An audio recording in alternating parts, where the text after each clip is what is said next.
music's still playing. Yeah, it is, isn't it? Yeah, that's not how it's supposed to be. There we go. It's over. It's gone. Hello, we are here. So is our music. I am Logan. He is Craig. Best Damn Illini Postgame Show from No One Asked Us. Illinois' first game in the Big Ten tournament is a rousing success, a 106-94 win over the Iowa Hawkeyes, a record Big Ten tournament record for most points scored in a game. A whole lot of offense, not a lot of defense, and we're going to talk about it. Like, share, subscribe, get in the chat. Let us know your thoughts. Let us know where you're watching from. Let us know all sorts of things. If you're listening to this or watching this after the fact, we appreciate you. Get in the comment section as well. Craig is finishing up dinner, but he is here. He is present. But yeah, big win for Illinois to kick off the Big Ten tournament. You know, it came and went, and Illinois was the better team, as they needed to be a lot more often this season. This was an offensive overload. 5 players scored in double figures. 4 of them scored at least 19 points for the Illini. We'll get into all of those numbers as well. I know you're chewing your dinner. How you doing? You good? Good. Yeah. Okay. I was telling Logan I thought the timing of the game was going to be perfect with the baby and everything, putting him down because Christy's at work, but turned out to be less than ideal. So it was nice that in the second half, about the second half of the second half, I could kind of do some other stuff and just have the game on and not be stressing and pacing over it. So, it was good. Yeah. Wasn't much to stress about in this one, especially in the second half. So let's get into it. 106-94 was the final score. A lot of things went right for Illinois in this one. They highlighted it several times in the broadcast. The offensive rebounds, the rebounding battle in general. Illinois made 24 of 30 free throws. Illinois out-rebounded Iowa 41-24, 14-7 on the offensive boards. Illinois was 12 for 26 from 3. Both teams were fairly even, both 46% from 3. So that wasn't that much of a difference. Second chance points, though, again, goes with the offensive rebound, 17-9 in favor of Illinois. As far as the individual days, Kylan Boswell led the Illini with 24 points, 7 assists for him. Great day for Kylan. 4 for 7 from 3 for a guy that has struggled from 3 all season long. It was nice to see him to hit a few. I was Best really game he's played all season. Yeah, I was really early in the game. I felt like he was doing a little too much, and I didn't like it, but it ended up being fine. 24 and 7 for Kylan, 22 points for Tre White to go along with 5 rebounds and an assist. Will Riley, 21 and 7, 5 assists. Tomislav Ivisic, 19 points, 10 rebounds, a double-double, nearly a triple-double. He had 6 assists. KJ also in double figures with 10 points. Not a great KJ game. We can talk about that. 10 points, 3 rebounds, 0 assists, and 6 turnovers. The Illinois bench combined to score 10 points. Hemmerkaus 5, Morez Johnson in his first game back since the Michigan State game, 4 points for him. And Jake Davis also scored 1 free throw. And then, yes, Fran McCaffrey also ejected. We'll talk about that too. We talked about Kylan. Yeah, probably his best game of the season, at least in a long time. Looked like the player. Let's just go even broader. This looked like the Illinois team we've been waiting on. We've been waiting on this team for a long time. Fully healthy. Morez was back. He didn't play a ton of minutes, but he was effective when he was on the court. This is a team that all season long has dealt with every sort of injury and illness you can come up with. Now they've won this is 5 in a row. 4 in a row at the right time. This team is peaking at the right time. So collectively speaking, this is the most complete Illinois has looked in a long time.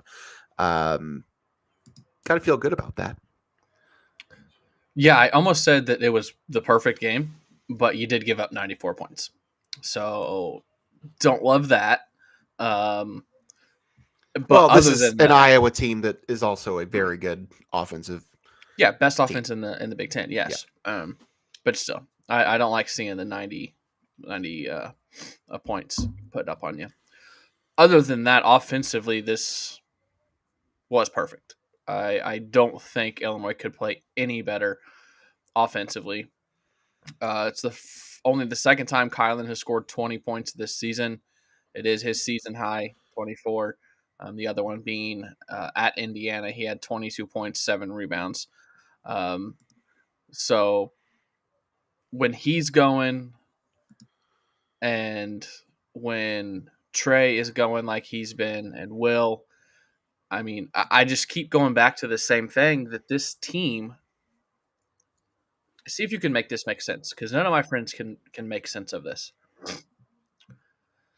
Why is this team better when the lottery pick is on the bench? How does that? Because he had 6 turnovers. But that's a consistent thing. So it's one or the other. How is he a lottery pick? Or how is this team Is that the conversation we want to have right now? That's what I keep coming back to. So I made a comment. I don't really want to get into that. It is interesting. It is an interesting situation that we find ourselves in here with Kasparas Shakašonis. Yeah, he is a lottery pick. He has been a projected top 5, top 6 pick for a good chunk of the basketball season. I don't really see that changing, but we can address that now. That is based off of potential. Mm-hmm. He's a 6'6" point guard that sees the floor really well, can get to the hoop, he can shoot. He is also 19 years old. He makes mistakes. He's a freshman. He has not had his consistency it's been non-existent. Like, consistency has just not been a thing for him. I mean, he had a good start to the season, and Will struggled, and then KJ kind of tapered off, and then Will's kind of taken over as the freshman. The comment I made during the game to the only person that was listening to me at the time is that I would love to have... Is she the only person that listens to you ever? Yes. And she doesn't even like to listen to me. I would love to have Kasparas Shakašonis back for a second year. Oh, of course, yeah. I don't know if I'm going to miss him. No, that's a good thought. So here, that's the truth. Like, that's the truth. And I don't want to harp on this because maybe I make a bigger deal about this than it is. I'm kind of tired of freshman point guards. Like, we have seen just a run of freshman point guards. Last year's team didn't have a point guard, period. Yeah. But prior to that, it's been KJ, it's been Sky and Jaden, it was Curbelo. Like, let's get some. They've tried. They swung and missed. Sure, yes, that is true. Ray J. Dennis, Dante Maddox. Kylan can be classified as a point guard. I understand that, but we've been on this roller coaster ride for several years where we bring in these highly touted, super talented freshman point guards who are great players. KJ is a great player. Like, fundamentally speaking, like he's going to be a lottery pick for a reason. But the roller coaster ride that a freshman point guard takes you on, it's very similar to what we saw with Andre Curbelo. It's a very similar experience. I said that after the first exhibition game. Because they're 18, 19 years old. Mm-hmm. Like, they're super talented players, but they just make those mistakes. If you have a second or third or fourth year player running your offense, maybe they're not your most talented player. I'm not saying they all have to be Ayo Dosunmu, but you need to have veteran people that have been in those situations that know what to do with the ball when it's in their hands. They're not going to be as talented as him. He is far and away the most talented point guard this program probably will ever see from a pure talent standpoint. But you need some experience there to handle that. We need to stop dwelling on him because... I was going to say, we don't need to talk about him tonight. We've spent way too much time talking about the low point of the game. Boswell, 24-7. Will Riley, 21-7. Tre White, 22-5. Those three, plus Tommy, have been carrying this team. And that's who's going to carry this team until this season comes to an end. It's the three of them. Those are the three that are peaking at the right time. Those are the three you want the ball, whose hands you want the ball in KJ will do some stupid things, and then he'll pull up and sink a three, and I guess all will be forgiven. But that's the roller coaster that is. But it's those other three that are going to carry you whenever this rides over. Like it's the three of them, and I'm fine with that. I think we've said it since he was out with mono and the ankle. Tommy's the most important player on this roster. Yeah. How many did he have tonight? Not points. He had 6 assists tonight. Yeah. His passing. He's a great passer. He anticipates. I don't know if I've ever seen a player adapt to a new team. I mean, I'm sure I have. So take that out. But the connection he has with these guards and these cutters, like he knows exactly when they're going to cut and where they're going to cut to, and he's like a quarterback. He leads them to where they need to go, and for a 7-footer to do that, it's incredible. I don't think we've had a big like that ever. And then he can step out and hit threes. He can back you down and hit the hook shot. This dude is. I do think we get one more year of him. Yes. And the fact that we get that and he'll be better next year is like sky's the limit for this kid. Yeah. No, this is the talented Illini team that we were hearing about all off season. In the early weeks of the season, of the regular season. This is what this team is capable of. No, they're not playing super deep anymore. Brad's pretty much cut the rotation down to 6 or 7, 8, 7.5 guys, basically. But what you got out there is a pretty talented group of players. And so I don't think there's really, there's not necessarily a weak spot out there, for most of the game. From the plus minus standpoint, Tre was plus 14, Kylan was plus 14, Will was plus 13, even KJ was plus 12. I don't think he looked all that great, but when he was out there, but granted, they didn't really go to the bench all that much anyway. So, I don't know. What's your takeaway here? What do you take from this game? This is an Iowa team that wasn't very good, but they still had a really good offense, scored a lot of points this season. They barely got to the tournament altogether, though. So yeah, they had to win the last day. And you gave up 94 points to them. I'm going to answer Joseph's question here first. Joseph says, when is the last time Riley has had a bad game? Been a while. He might be our most consistent player. Yeah, I mean, I think all three of those that we just rolled off have been consistent lately. Tommy, Tre, and Will. Will had, I mean, everyone had an off game against Duke, so do we even count that? He had 7 points and 5 rebounds against Duke, which is actually one of the better performances of the day, of that game. The last time he scored single digits was the home game against Northwestern on January 26th. He's had 16, 24, 18, 27, 10, 13, 11, 7, 15, 13, 22, 21. I mean, his improvement from the beginning of the season when he was getting 12 minutes has been incredible. And he did something tonight that he hasn't done. He dunked a basketball recently. Well, but it's not that exact play. It's he tried to dunk one. Yeah. In the paint that got blocked. Like he tried to poster someone. 2 months ago, he was scared to even touch the paint. So that's where this all comes in. The confidence level is so high. I wasn't convinced he could dunk a basketball. He has been getting to the rim a little bit more. He's 6'8", Logan. Trust me, I know. But, still, I hadn't seen it. This team, something, they shifted the mindset. Brad finally got something to their head, or they did it on their own. But this team is cutting a lot better. They're going to the basket. They're not settling. Yeah, they still shot a lot of threes. They made them tonight. But, they're not settling for that all the time. They are still settling for threes when I don't think they should be. But they're scoring in other ways. They're finding other ways to get to the basket. Tre White has been a revelation since coming off of his illness, injury, DNPs, whatever. He's been a totally different player. We've talked about that before. But yeah, that combination of him and Will and Tommy and even Kylan. And then when at this point, if KJ is your 5th best player, And he's right. He's your lottery pick, your all Big Ten selection. Right. I think I'll take those chances. I really think I will.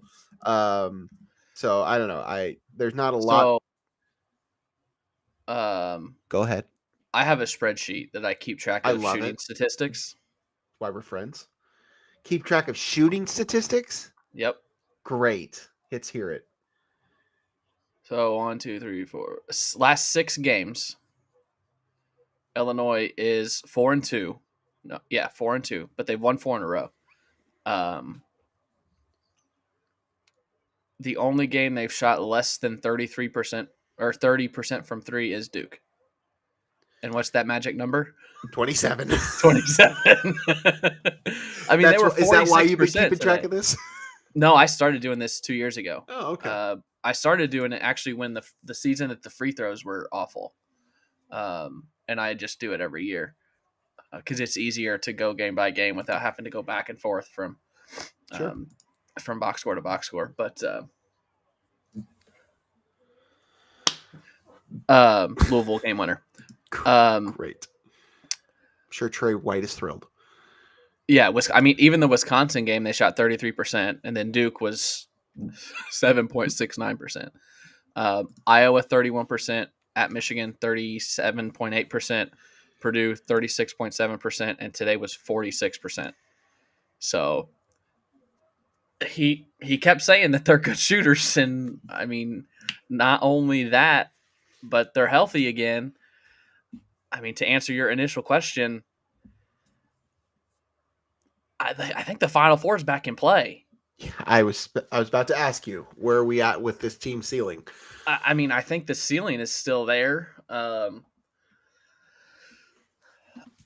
Have we gotten past the inconsistencies? I mean, we've seen this.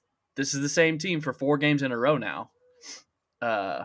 Against 4 good opponents. Against for the most 4 part. Good opponents, yeah. I mean, this hasn't been the weakest selection of Big Ten teams. I mean, no, they've seen Iowa twice in that span, but like those other wins came over Michigan and Purdue, 2 of the top teams in the conference. Like this team's not buckling like they could have. They could have absolutely buckled after Duke. They didn't. They continued to fight on, and now they're here still rolling. So, I agree. I think this team has the talent to do that. Will they put that many games together in a row? I don't know. I was texting one of my buddies tonight. Still out, but watching in the quad a couple other games, and they've let them back in it. But one of the teams that I love this year that doesn't get any national love is Texas Tech. Right. And we were talking, and he's like, he's a Texas Tech alum. So that's why I was texting him. He said, it's Final Four or bust. I said, well, like, I feel like this is a good year that I don't want to say it'll be easy to make the Final Four because it's never easy to make the Final Four, but there's not a dominant team. There's not a UConn this year like there has been the last 2 years. And I said it, and I think for Illinois this year, more than any, it's going to come down to this. Matchups and draws. Yeah. It always comes down to that. Always comes down to it. Always comes down to matchups and draws. If Illinois is I don't think they're a 7 at all anymore. No, I think they've gone. I think they're a 6 or a 5. Yep. I think they're probably a 6. Right. If they get a 3, like Texas A&M was a 3, they got beat by Texas today. Yep. Like once you get past the top, the 1s are tough, and like 2 or 3 of the 2s are probably going to be really tough. But after that, I think Illinois can compete. I think Illinois can beat anybody on a given night. I agree. But I get more confident after you get past those Dukes, and we'll see about Duke because they lost 2 players today. Auburn is a wagon. Florida is very good. Like once you get past those 3, Houston didn't look great today. Like there's just no domination out there. So if you can get a good draw, there's no reason to say this team can't get to San Antonio. I know this is a conversation we'll probably have on Sunday, but I'll just ask it now. Which of those 4 likely number 1 seeds will be the first to fall? Without obviously seeing the matchups. Who do you think is the most vulnerable to losing the first weekend? I don't think my answer changes with today's injuries. I think I would have said Duke just because they're 4 freshmen. Yeah. I think they might be the most talented team in the country, and when they're all playing good, the best team in the country. Sounds familiar. 4 freshmen. Yeah. Sounds very familiar. Yeah. What's going on in the chat? Have you? I have one pinned here. Okay, I don't know which one it is. I'd love to chat. Love to see what's going on here. Kyler, really want that version of Tre back next year. Yeah, I do as well. In fact, I'm to the point where I want just about everybody else. I want this whole roster back. You're not going to get it. You're going to lose at least Benjamin? 2 of them. Yeah, if he's fine with taking a different role, different role coming off the bench. I mean, he's now. Yeah, I was gonna say he's done it now. So we've talked about this offline, and I don't know that this is the exact time to have that conversation, but yeah, I'm to this point where I want consistency. I want consistency more than anything. Yes, if you lose both KJ and Will, which you at this point it's probably inevitable, you need to replace some of that somewhere. And now there's talk of another international stud freshman that could come in and slide into potentially a spot like that. Dame time. Yeah, Dame time. But I like where we're at. I like this team. I want this version of Tre White back. I want this version of Kylan back. If Ben Hummerkaus is fine coming off the bench, I want this version of Ben Hummerkaus back. I obviously want Tommy and Merez back. Like I want this team back. You're going to need to replace some skills, some talent somewhere. And obviously probably not all those guys are going to stay. But I really want this version of Tre White back. He has been a totally different person after whatever happened about 3 or 4 weeks ago. So yes, I totally agree with you. What was I going to say? Oh, Gavoni mock draft today. Mm-hmm. I didn't see it. Do you want me to spoil it, or are you going to? Yeah, you could tell me. So he has KJ 6th, obviously, kind of where he's been to the Nets. He has Will 22nd to the Heat. So I sent that to the group chat. And the first comment was, is this the first time we've had 2 first-round draft picks? Your answer.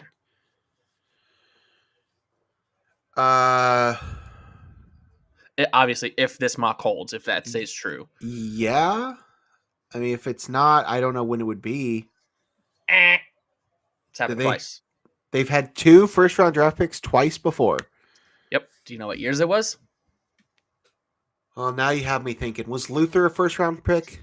He was. Okay, so him and Darren in 2005. Yep. Then would it have been somebody from the Flying Illini team? It was 1989 and 2005. You know what happened those 2 years? Final Fours. Final Fours. Yep. It's a good call. Yep. Hey, you never know. You never know. Yeah. No, that was. I forgot Luther was a first-round pick. Yeah, he snuck into Houston? the Rockets. Yeah. Yep. And then 89 was Nick Anderson, and Kenny Battle was snuck in the late first round. Okay. Yeah, I mean, that's what you're looking at right now, and good for both of them. Obviously, I would love to have them both back. There was a point where I thought you were going to get Will Riley back, but because I think that ship has sailed. So yes, because of that mock draft, I looked up salary for NBA picks. Yeah, the 6th pick gets like 6.5 or 6 million ish, 6 to 6.5 million. Get your bag, young man. 22nd pick, where he has Will, would get about 2.5.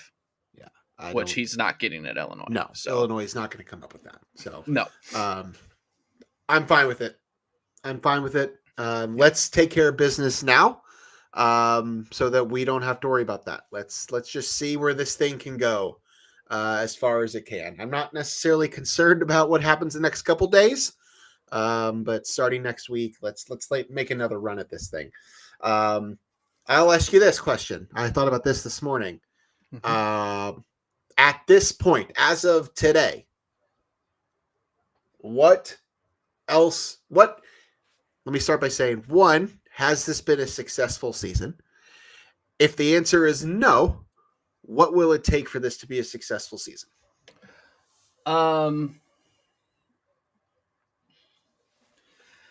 That's a tough question for me. Okay, great. That's why I asked. For a couple reasons. Okay. I always go into a season trying to keep level-headed that if they make the tournament, great. I do not want to go on another 3 or 4 year tournament drought.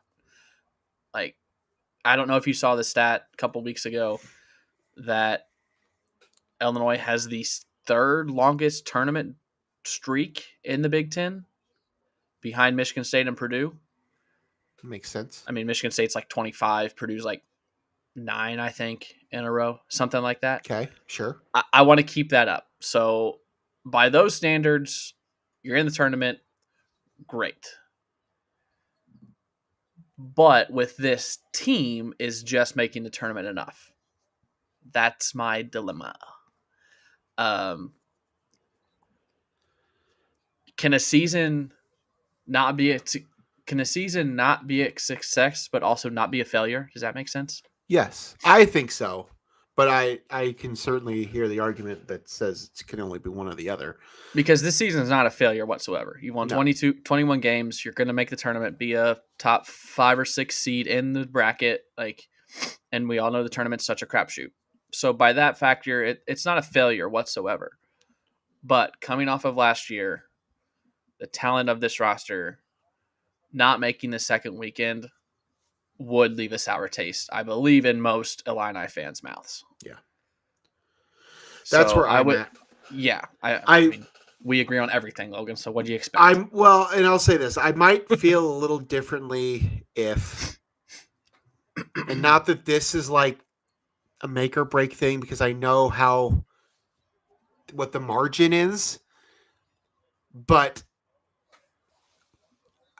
if they weren't the 7 seed in the Big Ten tournament, I might have felt a little better. Like if you had won a few more games and maybe finished in the top 3 or 4 in the Big Ten, and then you lose out in the round of 32, like I could maybe see that. That would have been the exception there. And I know, again, I don't remember exactly what the standings were, but I know it was just, I'm sure, by a game or two or whatever. But yeah, to be the 7th best team according to record and tiebreakers in the Big Ten, and then if you don't make the second weekend, Hold on. I might have a counterpoint to that, but I need to look something up. What were the standings? Is that what you're going to look up? There's 6 teams above Illinois and 1 team tied with Illinois. And Illinois beat 5 of those 7. That's a good point. So that's a good point. Yes, they're ahead of you, which might make it even worse, because that means if you're beating them, that means you're losing to teams you shouldn't lose to. Correct, so which they did. They did a lot of. Yeah. Yeah, I'm with you. I think I would like to see a second weekend. I just think this Illinois is back to the point where this is something we need to expect every year. And this team is, I know they're young and they're inexperienced and all these things, but this team has more than enough talent and they're playing well right now. I do think that anything less than a second weekend or making a run this weekend would be less than ideal. I'll just say that. I think it comes down to, and you probably agree with me, I think everyone in here probably agree, I want to get to a point where we expect to make the second weekend. Correct. I don't think we're there after 1 appearance. Like, you need 2 or 3 more, and I don't think this program is to a point where the expectation is a second weekend in the preseason. I want to get there, but I don't think we're there yet. So I would just say get in and win a game and put up a fight in that round of 32. If you get blown out by 25 in the round of 32, then I think we take a step back. But let me ask you another question. Yeah. Well, it's going to be a series of questions. We're going to start with the obvious and we're going to work our way down. Big Ten tournament championship or appearance in the Final Four? Final Four. Big Ten tournament championship or Elite Eight? Elite Eight. Big Ten tournament championship or Sweet 16? Sweet 16. Big Ten tournament championship or you win your first game and bow out in the second round? Are we talking like?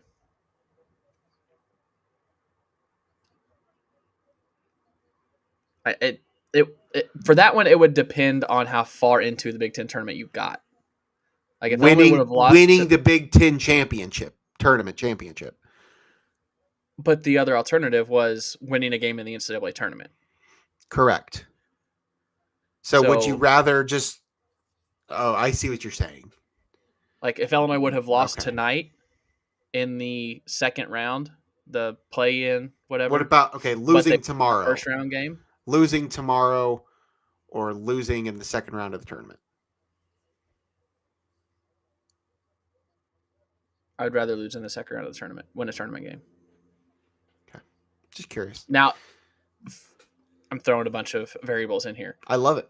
If Illinois was Maryland and they were the 2 seed, I would rather get to Saturday than win a game in the tournament. Maybe, but maybe because that means you were upset by a 7 seed who you probably shouldn't lose to.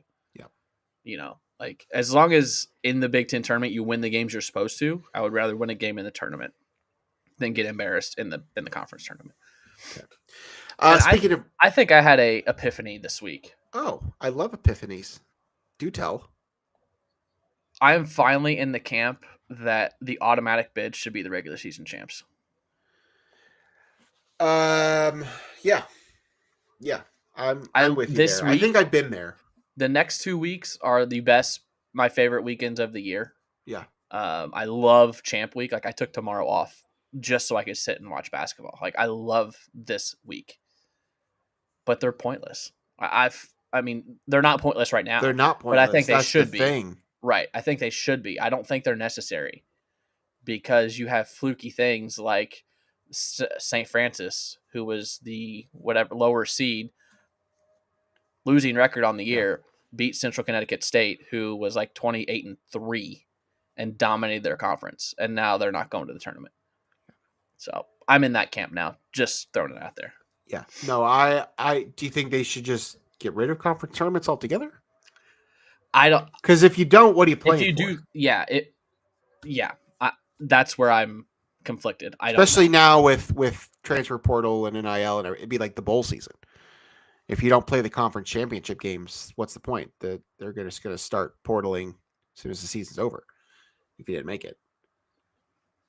Yeah, I don't have that answer. I just think the regular season is more important because it's more of a grind. It's a better judge of who the best team is, as opposed. I mean, NC State last year, perfect example. But perfect example to why the tournament shouldn't matter. Why the conference tournament shouldn't matter. Yes. Because you don't think they belonged in there, even though they went all the way to the Final Four? They wouldn't have been in there had they not won their conference tournament. So I'm saying the automatic bid should go to the regular season champ. NC State doesn't get in because you wouldn't want NC State to get in there, even though they made the run that they did and then fired their head coach a year later. You're saying that by them going to the Final Four, they proved that they belonged? Hypothetically, yes. I mean, I guess that has some credence, but I'm just asking. Regarding I guess it's more so it's not an issue with the high majors because more often than not, a team wins the conference tournament that's already going to be correct. It's the American conferences or the Patriot, not the American, the Patriot Conference or the CAA or if correct Indiana State had gone on a run and won the NBC, it's those. It's I mean their postseason starts, or their real season starts in the postseason. Like everything leading up to that point is literally just helping them with seeding. Like that's it. The way it's set up now, it is just a win and go home situation. Regular seasons kind of mean nothing because in most conferences, every team makes the conference tournament, and if you win 4 or 5 games in a row, you're going. Some conferences do have their brackets set up so that it very much gives West the Coast advantage. Conference. They're one of them, yes. There's a few of them that have it set up very much in favor of the best teams in the conference. And I'm not saying every conference should do that, but it's something maybe to consider. But I know why the West Coast does it. But I don't disagree. I just don't exactly know like that's ever going to change. Let's talk about tomorrow, because Illinois does turn around and play another game in exactly 24 hours from when this game started. Maryland is the opponent, the 2 seed in the tournament, the Big Ten tournament. We were asked to specify which tournament we're referring to, because there are a lot of them going on right now. Yes, the 2 seed in the Big Ten tournament is the Maryland Terrapins, a team that Illinois did not look very good against the first time they played.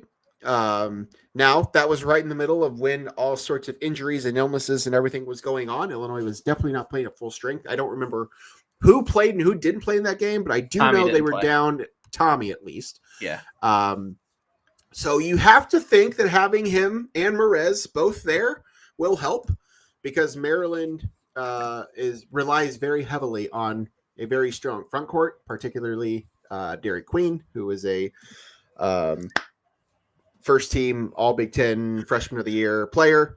Yes, I've been wanting to tweet this out. Great all season.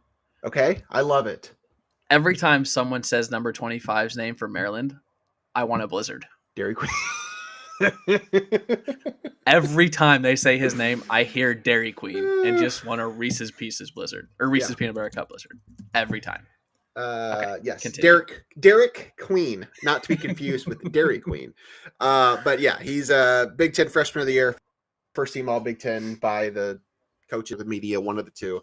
But yeah, the front court is their thing. That's what they do pretty well. Illinois without Tommy the first time around, it did not go very well.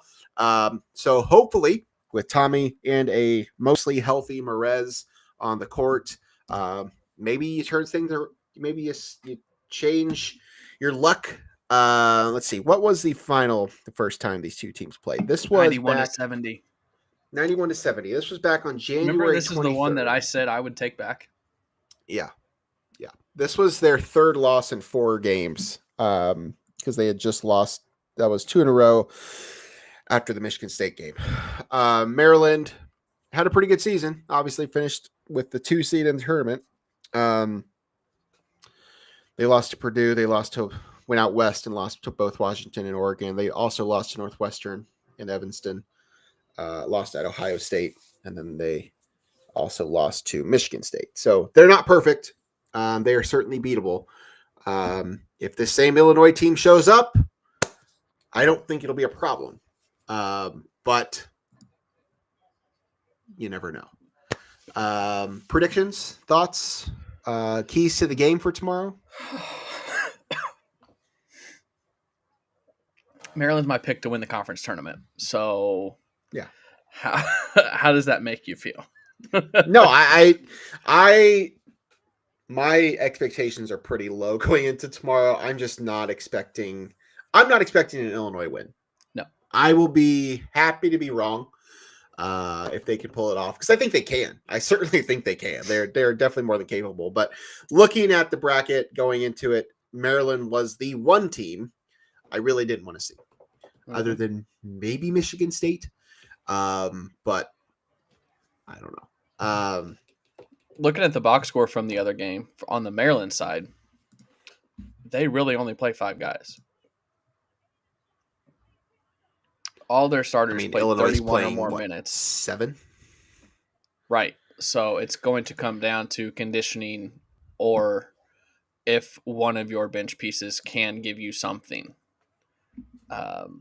Because, like you just said, Illinois starters are all playing 30-plus minutes. And then you have Ben with 17. You also have Merez back. So Illinois will play – they'll play 8. We'll say Dre. He did only play 10 today, and he's not playing good at all, but he can give you some minutes. So could come down to that. Merez got in foul trouble the first meeting. That burden lessens because you have Tommy and Merez tomorrow, but you also have to deal with 2 of their bigs. I don't like the matchup. We've already said it. I'm not expecting a win. But I do agree with Bootzilla that if Illinois does win this, I think Illinois is winning the Big Ten tournament. I think the winner of this game tomorrow wins the Big Ten tournament. I could see that. I think it's certainly possible. I think this Illinois team is capable of it. We'll just have to see if they can string it all together. But honestly, if they're going to string more wins together, I'd rather they wait a week. Yeah. That's just my opinion. If they want to just keep on winning all the way. I would like to get to Saturday. I would like to win this one, and then if we lose Saturday, okay, whatever. Sure. Do you want to be a 5 seed? Let's just talk about that real quick. Someone put that in. I know. I do think we talked about it. I think Illinois is out of the 7 again. I think you're looking at a 6. I haven't done any bracketology myself here lately, but I know what other more don't sell yourself short people are saying. I believe at this point Illinois is a 6 and probably a firm 6. Even if they win the Big Ten tournament? Player up to no, that's not what I was going to say. What I meant by that is that I don't think they're going to go any lower than a 6. Oh, okay. Do you want them to keep winning and play themselves up to a 5? Because that puts you in the bracket upper matrix bracket where you would number... face a 4 and then a 1. Do you want to see the 1 seeds that quickly? Bracket Matrix has Illinois as the second 6 seed right now, which is higher than I expected. Don't get me wrong. I mean, the numbers are great, but as we talked about, I don't know if you really want to see the 1 seeds that early, but yeah. Whatever. Any other comments? Lenardi updated his at 6:00. That was before the game started. I know he had Illinois at 6 Kentucky against West Virginia, and the 3 is St. John's, and the 2 is Alabama. I've noticed something this year. Now that Louisville is back in tournament contention and they're in bracketologies, this city hates Joe Lenardi. Why is that? Because in 2019, I don't know when it was. I think it was after they lost in their conference tournament. He went on ESPN and they were going by team by team of who should be worried. And he said that Louisville is 100% in the bracket. They do not have to worry. And they were not in the bracket. They hate him down here. Good to know. Tidbit. But yeah. I think Illinois is probably at minimum a 6, but I think they're playing their way up towards a 5. We'll just have to see. If they lose tomorrow, I think you can probably lock them in at a 6. If they win a couple more, you could probably put them at a 5. Yeah. Final thoughts or any other comments you want to point out before we jump off here? We've already been doing this for 45 minutes, so I know we got to turn around and do it again tomorrow. No, I'm good. Okay. Watch some more basketball tonight. All right. Watch more basketball tonight. All right. We will be back tomorrow. Illinois and Maryland, 6:30 again, tip time, Eastern time, 5:30 for those of you in Central time. Would you rather see Purdue again or get revenge on USC? USC. I guess we got another game to get through. I don't know why I asked that. Never mind. You have to get Maryland first, right? Have to get through Maryland. Yeah. Duh. I mean, I'd rather. I'm so used to Illinois starting the Big Ten tournament on Friday. It's only been a couple years since we've been good. But yeah. So final tonight, Illinois 106. We need to talk about Fran real quick. Fran ended his career with an ejection. Was that planned? Do you think he was like, I'm just going to get thrown out? Man. Somebody made a comment that he definitely had a reservation at St. Elmo's, but is that the way you want your? I mean, it's not like quiet. Like it's likely at this point that Fran's done. Yeah. So that's how you go out with an ejection. Like it wasn't even pretty. Like it was just. Oh yeah, he's had much more theatrical ejections. Was just. I don't understand it. Bizarre. I don't know. Peyton Sanford was pissed. I don't blame him. I'd be mad too. If he got ejected, does he still do the post game? I don't know. I wonder if someone asked him. If he did, I wonder if someone. He was probably already on the St. way Elmo's. back to Iowa City. Yeah, St. Elmo's. But yeah, maybe the last game for Fran McCaffrey. And he spent the last 10 minutes of the game in the locker room. I'm wondering, because Haley, what did Fran say? I don't know what he said to the officials originally, but on that's why I was the hoping second, that he did you a could post clearly hear him say effing BS, I believe. That's what got him ejected. I think. I'm not a lip reader, but I think that's what he said to get him ejected. I don't know what he said to get the first technical. You'd think that they would make the move like right now because Drake's coach, McCollum, is getting mentioned with Indiana, and I would think he would be a candidate at Iowa should they get rid of Fran. So well, Drake's still playing, so I don't think. Yeah, but you can have conversations because that happened with Shirts last year. Yeah, I'm sure. The conversations are happening. Don't get me wrong. Bootzilla also mentioned he mentioned earlier Ohio State, Indiana. Ohio State's out. Real quick. Don't know about Indiana. Yes, Ohio State's out. I think Indiana might be in. I think so too. Nobody at the bottom of this bubble wants to win. Yeah. Everybody is losing. Is the weakest bubble I've except seen North in Carolina. A while. North Carolina, who isn't really even a now. bubble team anymore. They keep winning. Everybody else is losing.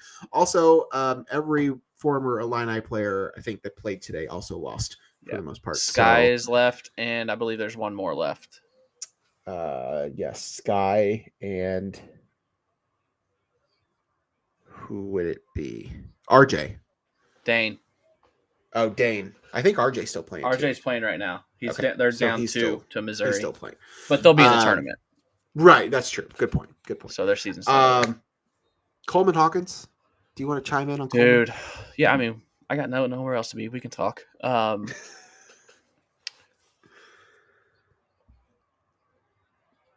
I almost said this last night on the tweet, but I kept it simple last night.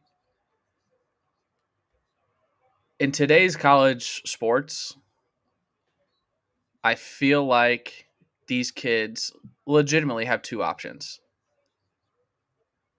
Take the bag or be where you want to be. Yeah. And in his case, I think he chose to take the bag. I think had he lessened his importance of the money, there would have been a spot for him here at Illinois. I don't blame him. I don't blame any kid for taking the bag. Like if that's what you want to do, go for it. But in most cases, that doesn't work out how you want it to. He wanted to go there, and he said it yesterday. He wanted to make a run, like bring this program back, and they were bad. There was no one else around him. And that's what happens when you take that money is they don't have it to spend on other guys. Correct. I don't think you'll ever hear me say a bad word about Coleman. I mean, while he was here, I had some things to say. I don't think he was always the smartest basketball player, but he gave 4 years, went to 4 tournaments, Elite 8. Like, I'm always going to like him. Yeah. He was a face of this era. Yeah. So that was tough to see him, but I mean, these college kids are they're turning more into pro athletes where you have to buck up. If you leave a school and it gets out that the figures you're taking, it's that big of a dollar figure, there are going to be questions. So you got to be ready for it. 3 things to do with Coleman. 1, would have loved to see him on this team. I think there is an obvious fit for him in place of somebody else. Yeah. If the money could have worked. Yeah. Don't know that it would have worked, so that's fine. But if the money could have worked, I would have loved to have seen him playing the 4 next to Tommy. It makes all the sense in the world. Thing 2, I don't know. Well, no. He took the bag, but I'm not sure the bag should have ever been offered to begin with. Yeah. Let's get that out in the air. I don't know that Coleman Hawkins was worth the reported $2 million. But it was offered, so you got to take it. And number 3 is I don't think he'll ever make $2 million a year playing basketball ever. That's what Doster said. Yeah. So, and I agree with it. I saw that too. It's not going to happen. He's a talented player, but he's not going to make that kind of money ever again. I mean, what do overseas contracts pay? Oh, he might. That's true. He could probably find that money. I bet he could get it overseas. Yeah, he could probably find it, but still, I'm happy for Coleman that he got his money. But I'm sad to watch that's how his career flamed out. Okay. Yeah. Let's shut it down.